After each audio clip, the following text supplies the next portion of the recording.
is a necessary evil, looking up all the technology for these talks here. Our speaker for this short talk, he got his first telescope in 1968. On his 40th birthday, his wife presented him with an 8-inch Dobsonian reflector. He joined our organization in 2011.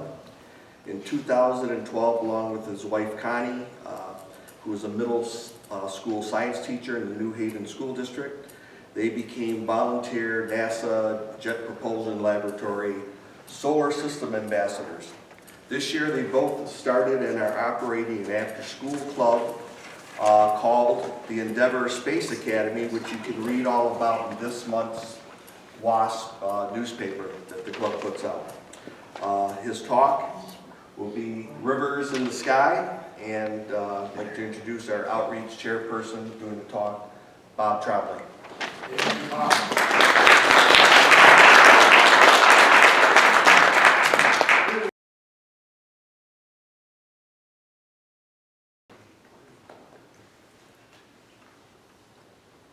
I tell you to get a Mac, but they aren't going to do any better. So.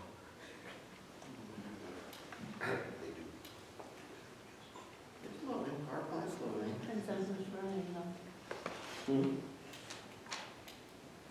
Never mind. Yeah, where's your Jeff. juggler? I have nothing to jump.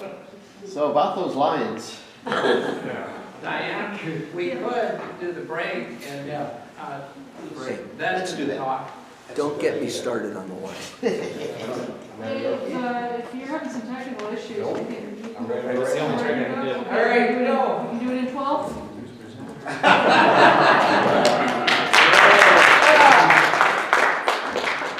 Did it work? No. And so what else you got? All right. Let's juggle some soda right now. Let's do the roll. Hey, Bob, is it? It's coming up, the presenter view is just Set. famous last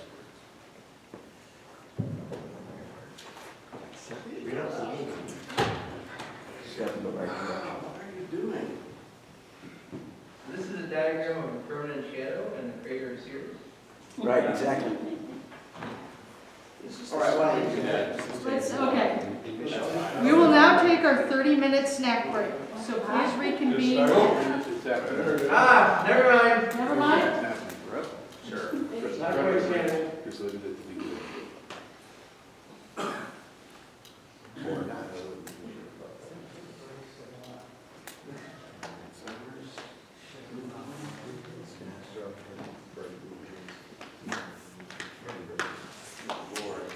There we go, all right.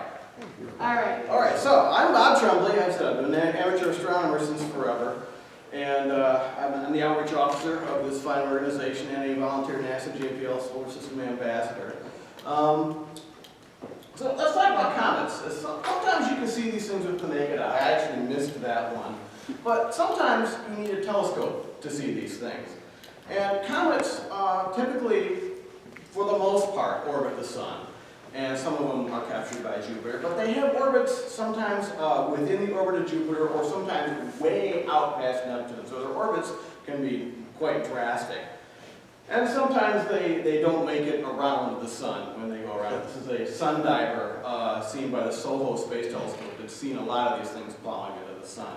So all that tail material that you see there doesn't just go away when the comet goes by the Earth. It continues to orbit in the original orbit of the comet, spreading out a bit and essentially forming a stream or like a river of particles. And if the Earth plows through one of these streams, that's where you get meteor showers. And sometimes, well, you'll see a few.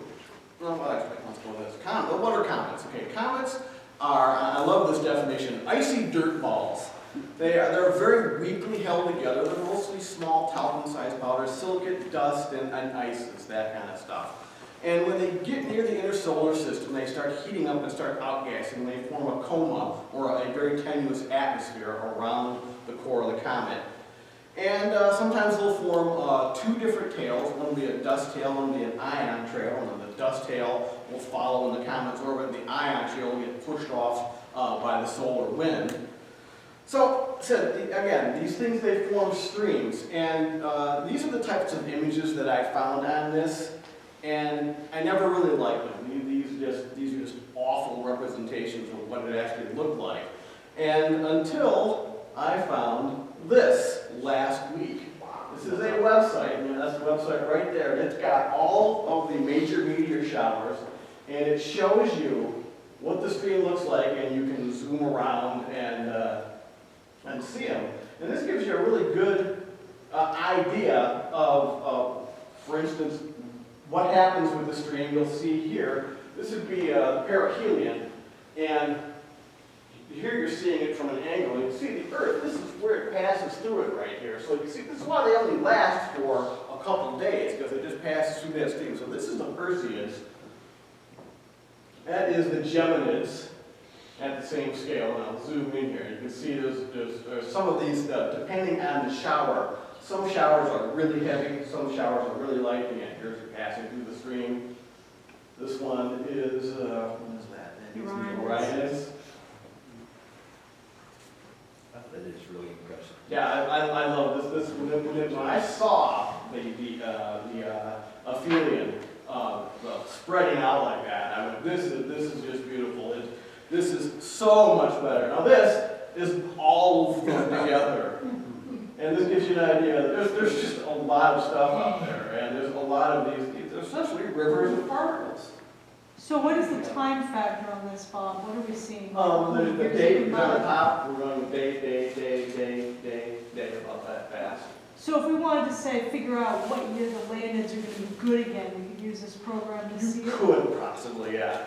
It allows you to speed the time up, and again, spread it out. And this does give you a good idea of why some years you'll only get a few particles, and some years you'll have really big streams. Now, during a meteor shower, most meteors are going to appear as they come from a single point in the sky. This is called a radiant. And depending on the shower, sometimes you'll see just a few, or in this case, a lot. And I would love to see one of these. This is the yearly major meteor showers, and there's 9 of these over the course of the year. And the American Meteor Society has 97 minor showers listed. And there's the American Meteor Shower. This is a pretty good place this is a list of all the showers and stuff. And you can report fireballs here. Here's an example. They'll take fireball reports and list where people saw them and that kind of stuff. So the best time to see a meteor shower is after midnight, really between 3 a.m. and dawn. And the reason for this is, well, what we call a bug on the windshield analogy. When you've got the Earth plowing through these things, you're going to see more on the side that the Earth is plowing through and less on the back window. So the best time to see it is after 3 a.m. And that was pretty much it for this. I just wanted to show you guys this website and give you the website down there. And I'll bring it up on here if I can hook up to it and have it running during the break so you can see it. But I thought this was really awesome and I wanted to show you guys this.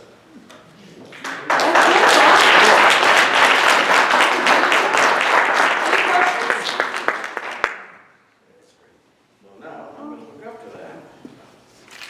Bob, And we can guess. did they make mention of how they compiled that information based on? Yes, the website has that. It's compiled from the IAU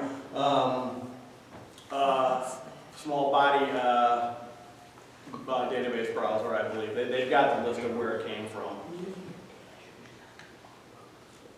Well, that is a nifty new tool. Thank you for sharing it with us. Can you post the URL someplace so we can find it? It's in the WASP. It's in my lecture description. This URL is right there. You got one more thing for us? No, I'm just going to have this up running during the break. All right, well. All right, if you already ordered a calendar and whether or not you have paid for it, unfortunately we do not have any extra calendars this year, but if you already ordered a calendar, see me at the break too.